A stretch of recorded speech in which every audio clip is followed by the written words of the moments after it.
Welcome students, this is Professor Pushkar Shinde. We are discussing the unit 6 of microprocessor.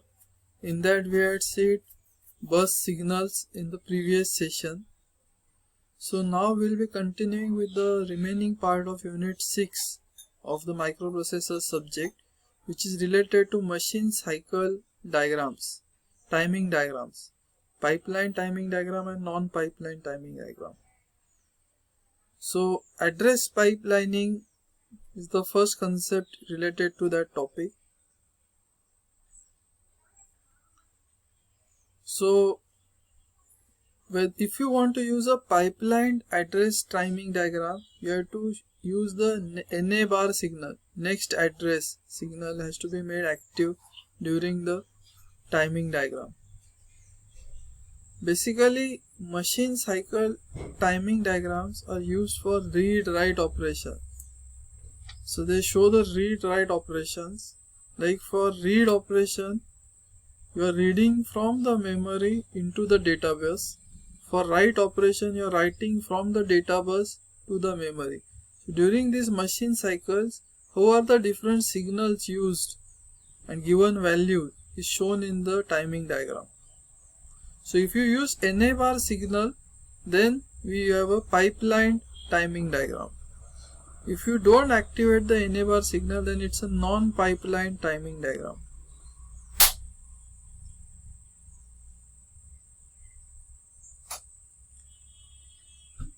The other signals that are used are W/R bar, D/C bar, M/IO bar, the address bus, the data bus. Now when address pipelining is selected, the address bits and W/R bar, D/C bar, M/IO bar of the next cycle are available before the end of the current cycle. That means when you have a pipeline timing diagram,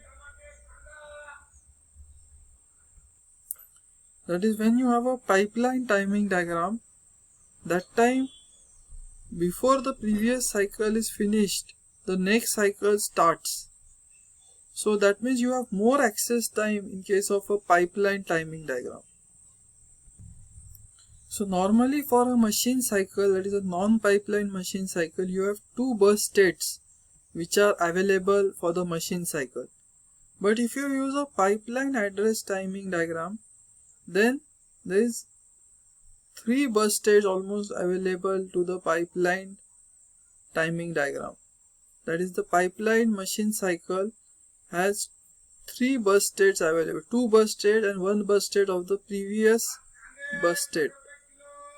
So you have more access time available, that is address to data access time available for a pipeline machine cycle. This is basically main difference between a non-pipeline machine cycle and a pipeline machine cycle. In case of non-pipeline machine cycle, you have only two bus states available, whereas in case of pipeline machine cycle, you have more than two bus states available for doing the data transfer.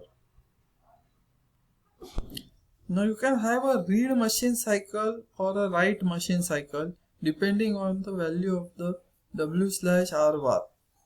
So whether it's a write machine cycle or a read machine cycle will depend on the value of that signal. It can be a non-pipeline machine cycle or pipeline machine cycle. If you have activated the NA bar signal, then it's a pipeline machine cycle. If NA bar is not activated, then it's a non-pipeline machine cycle.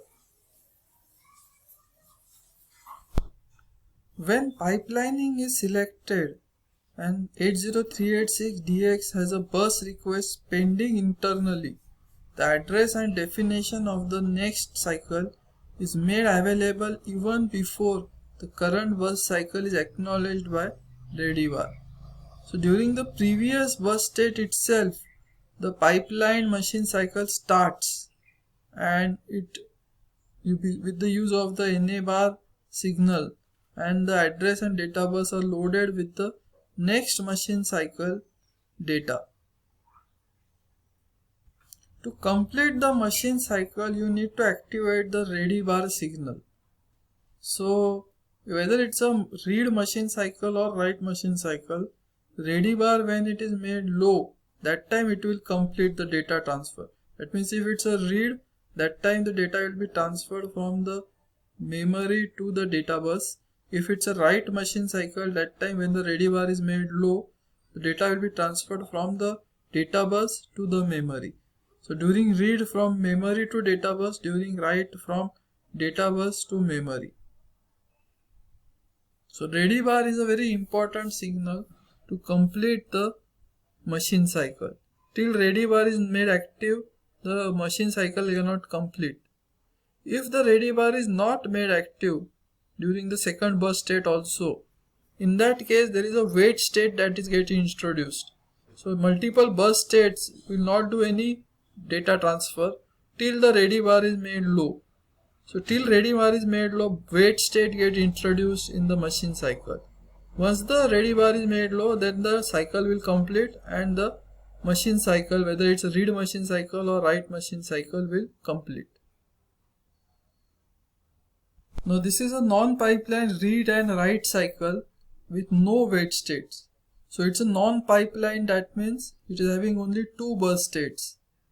It is having both read and write cycle. Cycle 1 is a non-pipeline write, cycle 2 is a non-pipeline read, cycle 3 is a non-pipeline write again, and cycle 4 is a non-pipeline read.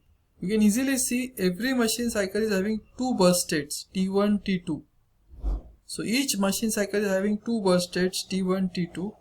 It is having internal clock, 2 cycles per bus state and 1 processor cycle per bus state. Then the address bits and the M/IO bar, D/C bar are having a valid value. Address bus is loaded with a valid value when ADS bar is made low. So when it is active low, that time it indicates that valid address has been loaded on the address bus A2 to A31. You know it's a 32-bit address bus in 80386.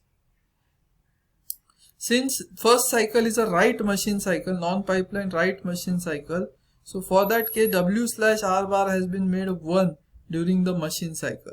Cycle 2 is a non-pipeline read machine cycle, so W/R bar has been made 0 to indicate it's a read machine cycle.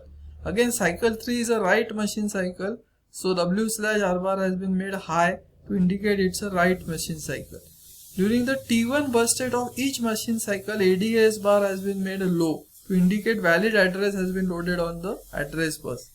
We have not specified whether it's a memory read or IO read, so M/IO bar can have a 1 or 0 value depending on which machine cycle is being used. So it's just being shown as a valid value. It can have, it's a generalized, so whether M/IO bar is not having a specific value. But since it's a specific write, so W/R bar is having a specific 1 value for write. BS16 bar indicates whether it's a 32